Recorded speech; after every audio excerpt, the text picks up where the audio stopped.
Okay, let's unpack this. Usually when we grab a book from the romance section, you have a certain set of expectations. Right.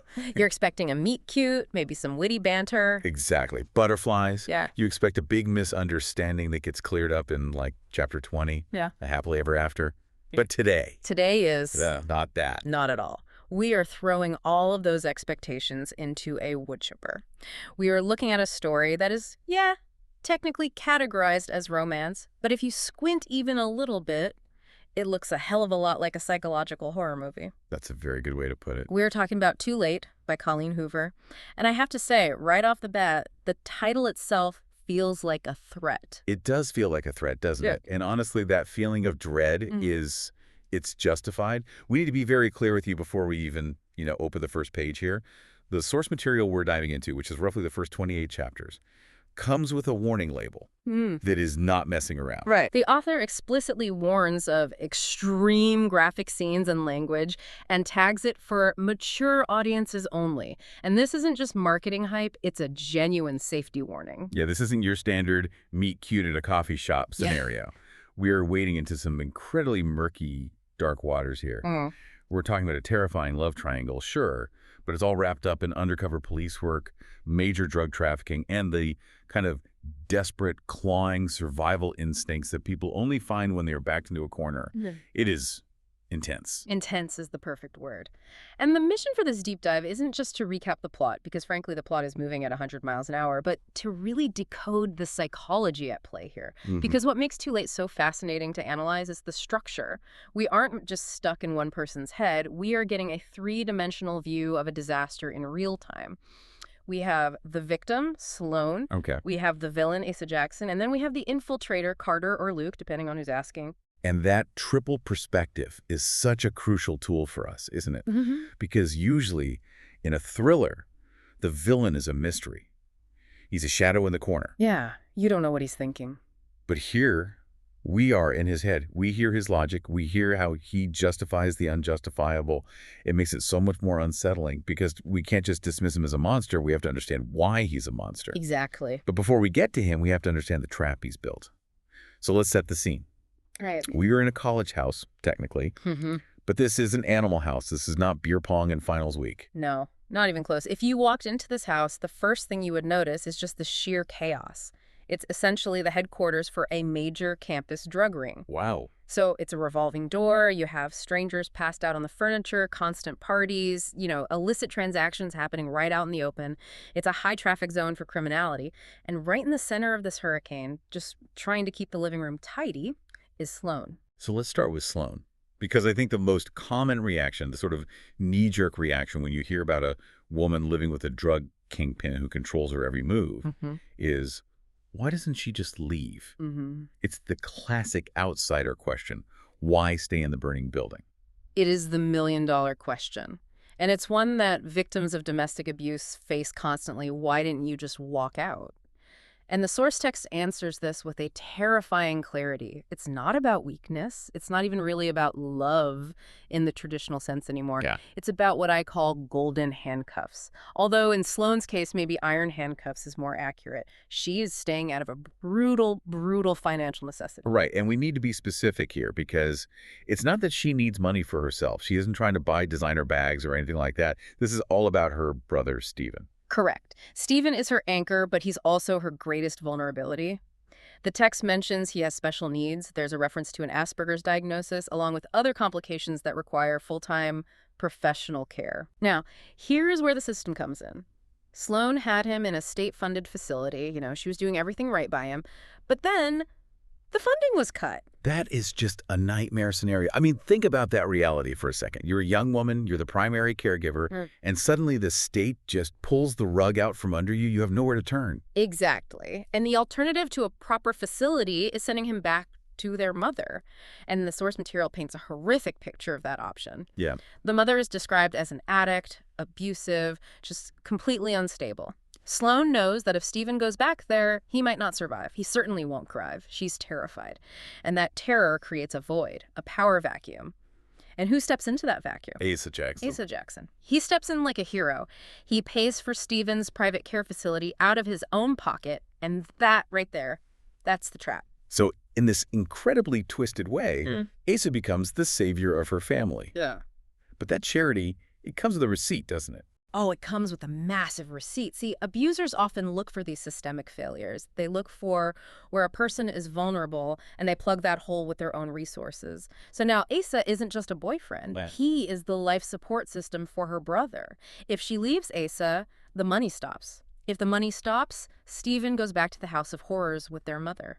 So for Sloan, it isn't just about breaking up with a guy. She's effectively condemning her brother to abuse. That just reframes everything. She's not a girlfriend, she's a hostage. Yeah. She actually refers to herself as a prisoner in her own bed, which is such a visceral image. She calls Asa the warden.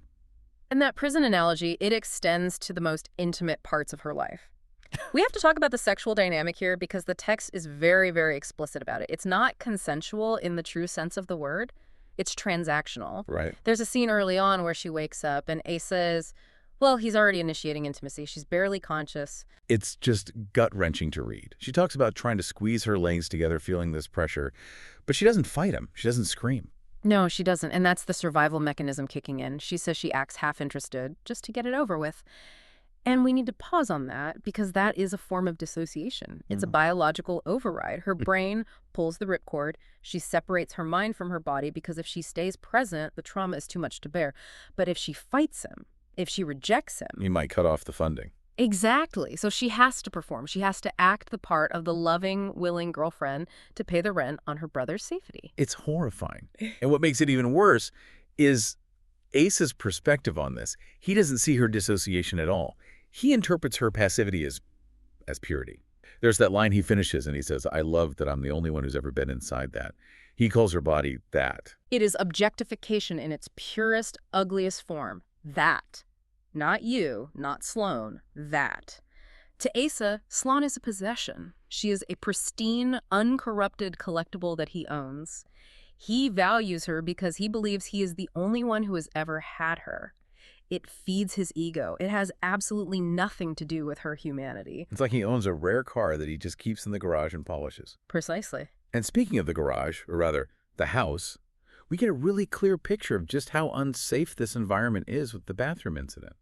This was the moment where I realized, okay, this isn't just an abusive relationship. This is a fundamentally dangerous living situation, period. It's a pivotal scene for establishing the setting. Sloan walks into her own bathroom to take a shower. She pulls back the curtain, expecting an empty tub, and instead she finds a man passed out in it. Just a stranger, unconscious, in her shower. It's Dalton, who we later learn is actually an undercover cop working with Carter, but she doesn't know that. To her, at that moment, it's just another junkie passed out in her personal space. So she screams. She screams. It's a natural, terrified reaction, and Asa rushes in. Now, you have to pay attention to his reaction here. This is so crucial for understanding his character. Right, because a normal partner, even a bad one, might show some concern.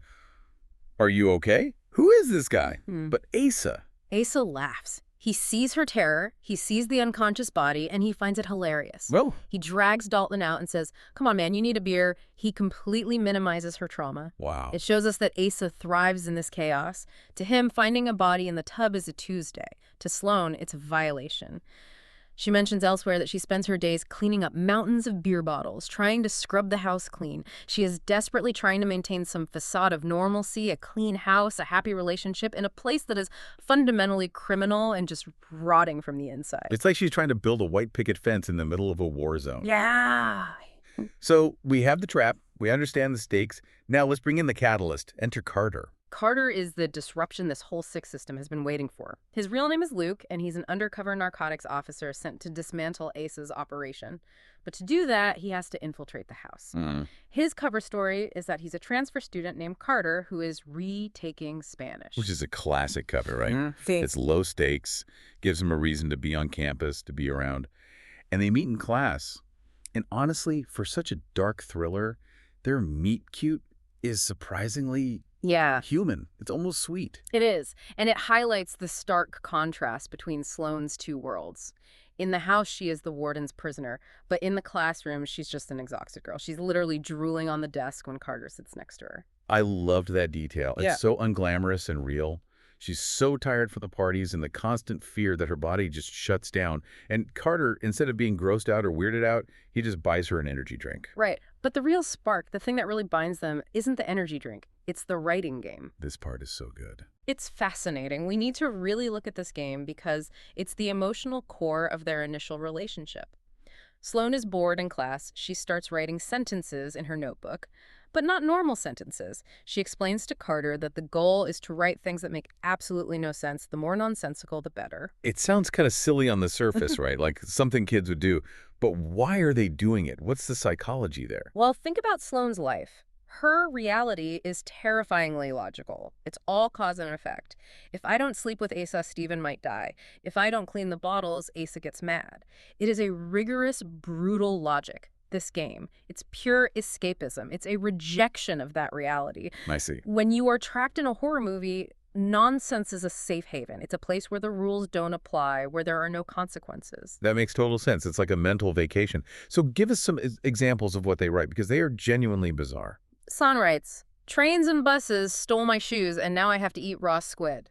Trains and buses stole my shoes, and now I have to eat raw squid. Okay. And Carter, does he play along? He jumps right in. He takes the pen, which is, an intimate act in itself, sharing that physical space, and he writes, unicorn juice helps me breathe when I listen to disco. Unicorn juice. I love it. But you're right, there is an intimacy there. In a world where Asa is grabbing her, owning her, forcing himself on her, this quiet, intellectual playfulness with Carter must feel like the most romantic thing in the world. It's intellectual intimacy. It's safe. It's innocent. For a few minutes in that Spanish class, she isn't a prisoner. She's just a weird, funny girl flirting with a weird, funny guy. It's a window into the person she would be if she wasn't trapped. Exactly. And for Carter, I think that's the moment he stops seeing her as just the target's girlfriend and starts seeing her. But that little bubble has to burst. Because Carter isn't a student. He's a cop. And eventually, the job takes him to the house. And this is the collision. Carter gets invited to Asa's headquarters for a business meeting. He walks in, steeling himself to meet a drug lord, and who does he see in the kitchen? Sloan! That moment must be pure panic for him. Just a total system shock. It's a gut punch. He realizes the girl from Spanish class, the girl with the unicorn juice, is the girlfriend of the man he's there to destroy. And it creates an immediate, agonizing conflict of interest. His partner, Ryan, who is posing as Dalton, the guy in the tub, pulls him aside and basically says, don't mess this up. Do not get involved with the girl. But he's already involved. Maybe not physically, but emotionally. He's in. He's seen her humanity. Exactly. And now he sees her reality. He sees Asa grab her arm. He sees the bruises she tries to hide. He sees the fear in her eyes when Asa walks into the room. Yeah. And his instinct, his protector instinct, starts warring with his duty as a cop. Yeah. He has this mantra he repeats to himself, something about General Patton's theory of sacrificing the lives of the few for the good of the many. So he's trying to convince himself that taking down the whole drug ring is worth sacrificing Sloan, that she's just collateral damage. He is. He's trying to use this cold utilitarian ethics to numb his own empathy. He tells himself, if I blow my cover to save her, Asa goes free and hurts hundreds of others. But the more he watches her, the harder that math becomes for him. And that tension just completely explodes when they go to lunch. This is the lunch on Ricker Road. And honestly, in this scene, Carter is kind of a jerk. He is. He basically kidnaps her, he pressures her into his car, and then he just attacks her verbally. He does. And this is really important because it shows Carter's own bias and his frustration. He's angry, he's jealous. And he judges her. He asks her why she stays. He looks at her situation from the outside and assumes she's weak. Yeah, he calls her a doormat. He does. He basically thinks she's just letting Asa walk all over her because she has no spine. That has to sting so much. I mean, she is literally sacrificing everything for her brother. And this guy she's starting to just calls her a doormat. And that's where Sloan snaps. She pushes back. And I think this is the moment the listener really falls in love with her strength. She tells him he knows nothing about her life. She reveals that she isn't weak. She is enduring. There's a massive difference. She says, essentially, I am taking this abuse so someone else doesn't have to. It forces Carter to completely reevaluate everything. He realizes he misjudged her completely. She isn't brainwashed. She's calculating. She's a survivor. Right. But the problem is, just going to lunch was a massive risk. Asa tracks her, doesn't he? Oh, yeah. Asa is a surveillance state of one. He tracks her GPS. He sees she's on Ricker Road, which is way off campus. He starts calling her phone over and over. He's suspicious. Carter realizes he might have just signed her death warrant. So what do they do? I mean, how do they spin this? Carter goes into full cop mode. He coaches her on the cover story. He tells her to buy a pizza. A pizza. A pizza. He tells her to walk in the front door, hold the pizza up high, and offer it to Asa and the crew. The logic is actually brilliant. Yep. If she tries to hide the trip, she looks guilty. But if she owns it, hey guys, I was hungry, so I went to get the best pizza in town for us, it looks innocent. It's a bold lie. And does Asa buy it? He buys the lie, but his territorial instinct just kicks in. He eats the pizza, but then he immediately grabs Sloan and drags her upstairs. He needs to reclaim her to mark his territory again. And Carter is stuck downstairs. Stuck downstairs. He has to sit there listening to the creaking floorboards, knowing exactly what is happening to the woman he cares about, and knowing he can't do a damn thing about it without blowing the entire operation. God, that is torture. It's psychological torture for Carter. Absolutely. So let's pivot now to the man causing all this misery. Let's talk about Asa, because the book gives us his internal monologue, and it is, well, it's a lot. He's not just some cartoon bad guy twirling a mustache. He has a very specific, very warped worldview. He does. Asa is a case study in intergenerational trauma. We get his origin story, and it is just horrific. His father was violently abusive and had this deep pathological hatred of women. He called them whores, and he specifically defined whores as liars and cheaters. Wow. And the climax of Asa's childhood was witnessing his father murder his mother and then bury her under the house. Jesus. So he literally watched his father kill his mother because he believed she was a whore.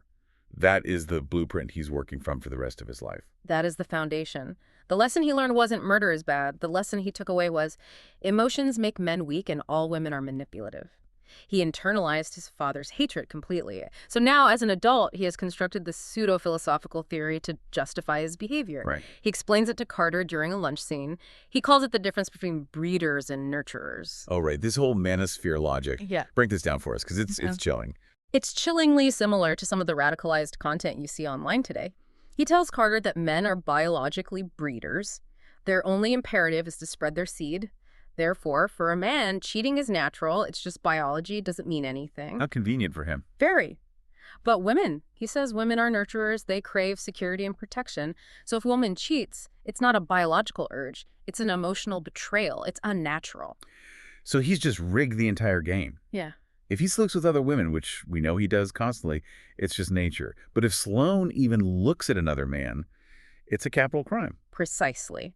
It allows him to sleep with Jess or random girls at parties without a shred of guilt. But it also justifies his terrifying possessiveness over Sloan. He views her as pure. He needs her to be the one exception to his father's rule. If Sloan is loyal, then maybe not all women are whores. But if she slips up, then his father is right about everything. He's projecting his entire psychological stability onto her fidelity. That is such a heavy, impossible burden for anyone to carry. And on top of that psychological instability, we have to add chemical instability. Asa isn't just dealing drugs, he's using them. Yes. And this is where the control he prizes so much starts to slip. Asa abuses his own supply. The text describes him injecting something, it's implied to be cocaine or a similar stimulant, in the bedroom. And when he gets high, his paranoia just skyrockets. Oh, I bet. He starts hallucinating betrayals. He's constantly checking the windows. He questions Sloan's every move. It turns the house from a prison into a powder keg. And that powder keg finally explodes in the kitchen incident. Yeah. This involves John. Who is John in this whole ecosystem? John is Asa's right-hand man, but he's also just a cauldron of resentment. He's jealous of Asa's money, his power, and especially his girl. He's been watching Sloan and Carter, and unlike Asa, John isn't blinded by this twisted idea of love. He sees the spark. He suspects something is going on between them. So he decides to leverage that suspicion. He decides to take what he thinks he's owed. He corners Sloan in the kitchen during a party. And we need to slow down here because this scene is just brutal. The music's a thumping in the other room, people are laughing, and in the quiet of the kitchen, John throws Sloan onto the couch. He pulls a knife. A knife to her throat. Yes, and he threatens to rape her. He frames it as payment for favors Asa owes him. It's a terrifying moment of complete helplessness for Sloan. She's just staring at the ceiling, feeling the cold blade on her skin, knowing no one can hear her over the music. And then the door opens. Carter walks in, and this is the moment the student mask just falls off completely. He doesn't ask what's going on. He doesn't hesitate for a second. He pulls his service weapon and puts it to John's head. Finally. some action. The description is lethal. Carter tells him, the only thing I'll regret is not shooting you 3 seconds ago. He is ready to execute him right there on the spot. But he doesn't. Why not? Why doesn't he just end it? Because if he shoots John, the cops come. The operation ends right there. Asa might get away in the chaos, or worse, he might take Sloan down with him as a hostage. So Carter pistol whips John instead, knocks him out cold. Okay. And then when John wakes up, he makes a bargain. It's basically mutually assured destruction. How does that work? What's the deal? He tells John, you didn't see me in the kitchen with Sloan, and I didn't see you forcing yourself on her. Ah, I see. Because if Asa knew John touched Sloan... Asa would kill John immediately. And if Asa knew Carter was protecting Sloan with a gun, Asa would kill Carter. So they're locked in this horrible stalemate. John keeps his mouth shut to stay alive. Carter keeps his mouth shut to stay in the house and finish the job. It's such a precarious, messed up alliance. But in the aftermath of that violence, there's a moment of tenderness. Carter comforts Sloan, and she realizes something profound in that moment, right? She does. She realizes that the house is a prison with its own set of rules. And for the first time, she feels like she has an ally on the inside, someone who knows the rules, can actually break them to help her. But just as she starts to feel a tiny, tiny bit safer, she makes a mistake. A subconscious mistake. This brings us to the sleep-talking incident. And honestly, this scene gave me anxiety just reading it. It's the stuff of nightmares. Asa is in bed with her. He's being intimate while she's half asleep again. We see that non-consensual pattern.